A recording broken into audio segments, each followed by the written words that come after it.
പ്രിയമുള്ള എൻ്റെ വിദ്യാർത്ഥിനികളെ, എല്ലാവരെയും ഞാൻ NIS all Kerala distance education എന്ന് പറയുന്ന നമ്മുടെ സ്ഥാപനത്തിലേക്കുള്ള ഓൺലൈൻ വീഡിയോ ക്ലാസ്സിലേക്ക് സ്വാഗതം ചെയ്യുകയാണ്.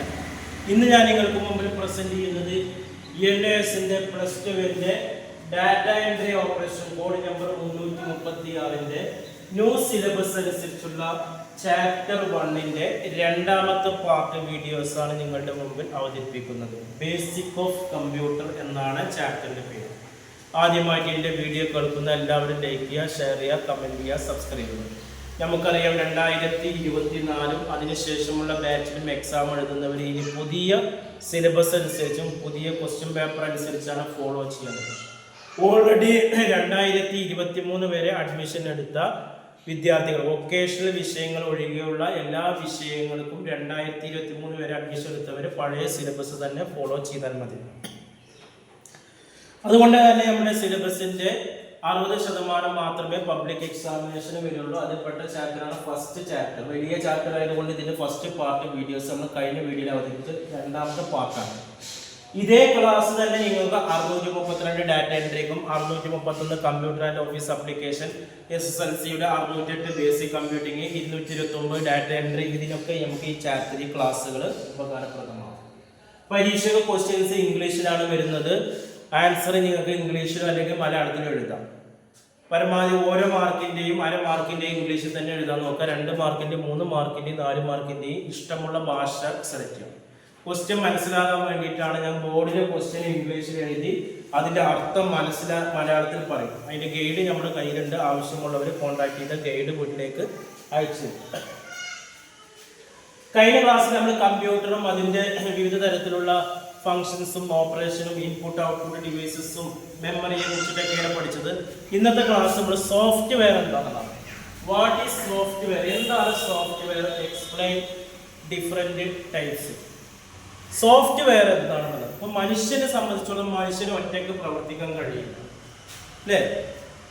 മനുഷ്യന്റെ ശരീരത്തിൽ ബ്ലഡ് ഇല്ലെങ്കിൽ മനുഷ്യന് പ്രവർത്തിക്കാൻ കഴിയില്ലല്ലോ, അല്ലെങ്കിൽ ഊർജ്ജം ഇല്ലെങ്കിൽ അവന് പ്രവർത്തിക്കാൻ കഴിയില്ല. എന്നതുപോലെ തന്നെ കമ്പ്യൂട്ടർ എന്ന് പറയുന്ന ഒരു മെഷീൻ മാത്രമാണ്.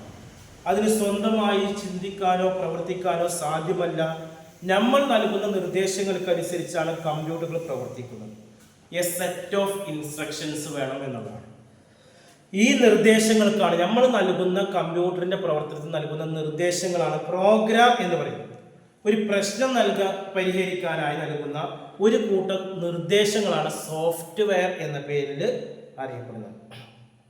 അപ്പൊ ഇംഗ്ലീഷിൽ പറയുകയാണെങ്കിൽ software means a set of instruction to solve a problem on a computer ആണ്. ഇത് 2 തരത്തിലുള്ള സോഫ്റ്റ്വെയർ ഉണ്ട്. അത് ഞാൻ ഇവിടെ വരച്ച് ചെയ്തിട്ടുണ്ട്. ഒന്ന് സിസ്റ്റം സോഫ്റ്റ്വെയറും രണ്ടാമത് ആപ്ലിക്കേഷൻ സോഫ്റ്റ്വെയർ ആണ്. എന്താണ് സിസ്റ്റം സോഫ്റ്റ്വെയർ എന്ന് പറഞ്ഞാൽ എന്താണെന്നുള്ളതാണ്. കമ്പ്യൂട്ടർ സിസ്റ്റം സജീവമാക്കുന്നതും സിസ്റ്റത്തിന്റെ ഹാർഡ്വെയർ ഘടകങ്ങളെ നിയന്ത്രിക്കാനും സംയോജിപ്പിക്കാനാണ് സിസ്റ്റം സോഫ്റ്റ്വെയർ. വേറെ രീതി പറഞ്ഞാൽ ഒരു കമ്പ്യൂട്ടറിന്റെ പ്രവർത്തനം അവിടെ നടക്കണമെങ്കിൽ നിർബന്ധമായിട്ടും സിസ്റ്റം സോഫ്റ്റ്വെയറിലെ കമ്പ്യൂട്ടറിൽ പ്രവർത്തിക്കില്ല. അപ്പൊ അതിനെ ഹാർഡ്വെയർ ഘടകങ്ങളെ നിയന്ത്രിക്കുന്നതും സംയോജിപ്പിക്കുന്നതൊക്കെയാണ് എന്ത് സിസ്റ്റം സോഫ്റ്റ്വെയർ.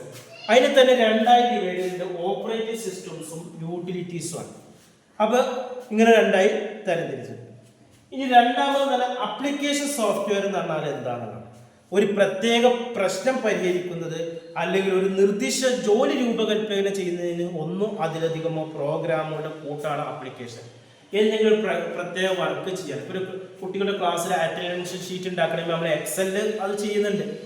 അല്ലെങ്കിൽ ഒരു വിദ്യാർത്ഥിയുടെ ബയോഡാറ്റ, ലെറ്റർ അല്ലെങ്കിൽ പ്രൊജക്റ്റ് വർക്ക് ഇത് ചെയ്യാൻ മൈക്രോസോഫ്റ്റ് വേർഡ് ഉപയോഗിക്കുന്നുണ്ട്. അപ്പൊ ഇതൊക്കെ ഒരു പ്രത്യേക വർക്ക് ചെയ്യാൻ വേണ്ടി നമ്മൾ ഉപയോഗിക്കുന്ന സോഫ്റ്റ്വെയർ ആണ്. വേർഡ്, എക്സൽ, പവർ, അതൊക്കെയാണ് ഈ ആപ്ലിക്കേഷൻ സോഫ്റ്റ്വെയർ എന്ന് പറയുന്നത്. അതിൽ 2 തരമുണ്ട്. ഒന്ന് ജനറലൈസ്ഡ് പാക്കേജും രണ്ടാമത് കസ്റ്റമൈസ്ഡ് പാക്കേജ് ആയിട്ടും വരുന്നത്.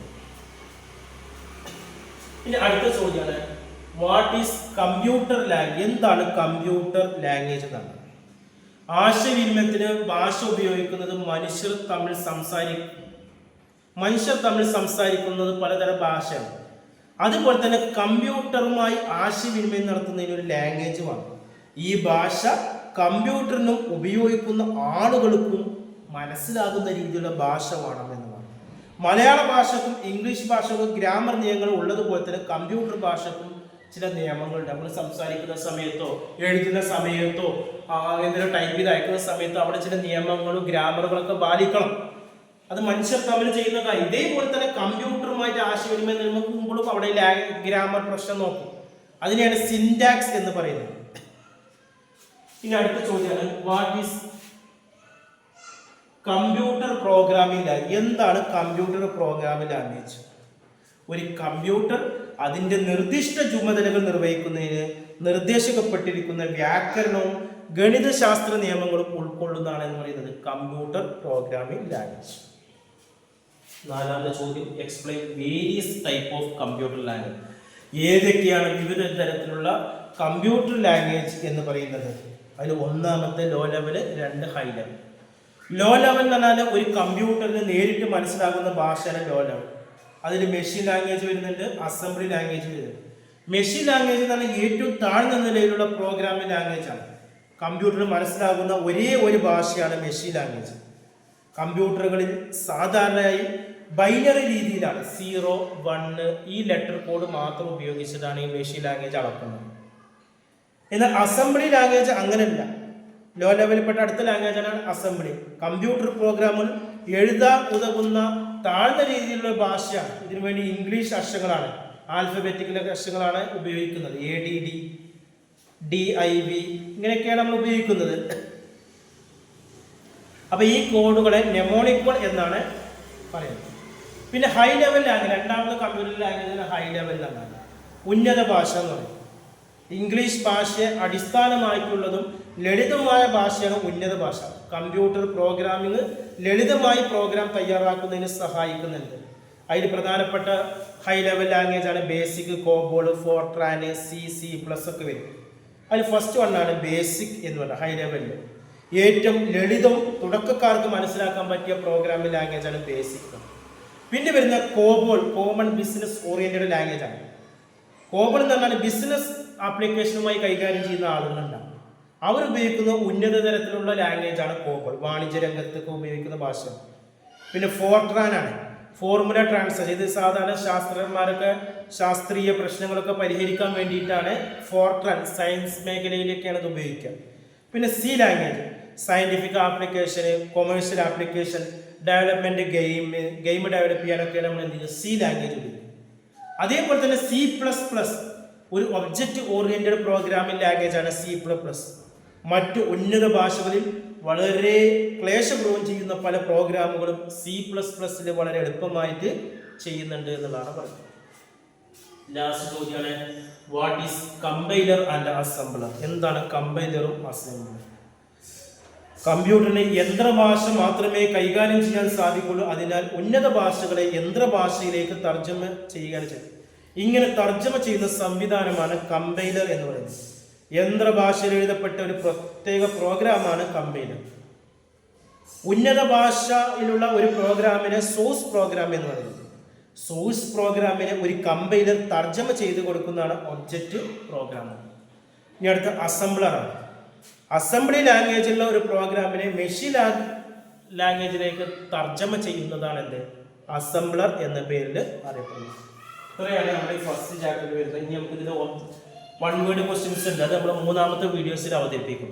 True or false, fill in the blanks, ഇങ്ങനെയുള്ള കാര്യങ്ങളൊക്കെ വരുന്നുണ്ട്. നമ്മുടെ ക്വസ്റ്റ്യൻ പേപ്പറിന്റെ ഫസ്റ്റ് അരമാർക്ക് 1 മാർക്കിന്റെ ആൻസർ കിട്ടണമെങ്കിൽ അത് നമ്മൾ നന്നായി വർക്കൗട്ട് ചെയ്യാണ്. ടെക്സ്റ്റ് ബുക്കിലുള്ള ഓരോ ചാപ്റ്ററിന്റെയും ഇൻഡെക്സ് ക്വസ്റ്റ്യൻസിന്റെ അടിയിലുണ്ടാവും, അത് നമ്മൾ വർക്കൗട്ട് ചെയ്യും. ഇനി തുടർന്നുള്ള ക്ലാസ്സുകളൊക്കെ നമ്മൾ ക്ലാസ്സുകൾ ലഭ്യമാക്കാനും എല്ലാ വിഷയങ്ങളുടെ ക്ലാസ്സുകൾ നമ്മൾ ഓൺലൈനായിട്ട് നൽകുന്നുണ്ട്. അതുപോലെ English class, grammar, Google Meet ആയിട്ട് നൽകുന്നുണ്ട്. NISന്റെ SSLC +2 അഡ്മിഷൻ ഇന്ത്യയിലെ മുഴുവൻ സ്റ്റേറ്റുകളും ഗൾഫിലുള്ള മലയാളികളും ഒക്കെ നിങ്ങളുടെ ഇഷ്ടത്തിനനുസരിച്ച് ക്ലാസ്സുകൾ ക്രമീകരിച്ചിട്ടുണ്ട്. നിങ്ങളുടെ ജോലിക്ക് തടസ്സമാകാതെ രാത്രിയോ പകലോ എപ്പോൾ വേണമെങ്കിലും നമ്മൾ ക്ലാസ് നൽകുന്നുണ്ട്. ഇന്ത്യയിലെ ഏറ്റവും കുറഞ്ഞ ഫീസിൽ ഒരുപാട് സർവീസുകൾ ആഴ്ചയിൽ 6 ദിവസത്തെ ക്ലാസ്സുകൾ നൽകുന്നുണ്ട്. അഡ്മിഷൻ എടുക്കുന്നവർക്ക് ടെക്സ്റ്റ് ബുക്കുകൾ, ഗൈഡുകൾ, അസൈൻമെൻറ്റ്, പ്രാക്ടിക്കൽ റെക്കോർഡുകൾ എല്ലാം ഫ്രീ ആയി നൽകുന്നുണ്ട്. 1 മാസം കൊണ്ട്, 2 മാസം കൊണ്ട്, 3 മാസം കൊണ്ട്, 6 മാസം കൊണ്ട് വരെ നിങ്ങൾക്ക് +2 എഴുതാം. നിങ്ങളുടെ ഗൾഫിൽ നിന്നുള്ള ലീവിനനുസരിച്ച് എക്സാം അറേഞ്ച് ചെയ്ത് തരും. കൂടുതൽ വിവരങ്ങൾക്കും അഡ്മിഷനും എൻ്റെ നമ്പർ ഡിസ്ക്രിപ്ഷൻ ബോക്സിലുണ്ട്. കോൺടാക്ട് ചെയ്യുക 9037114679. Okay, thank you.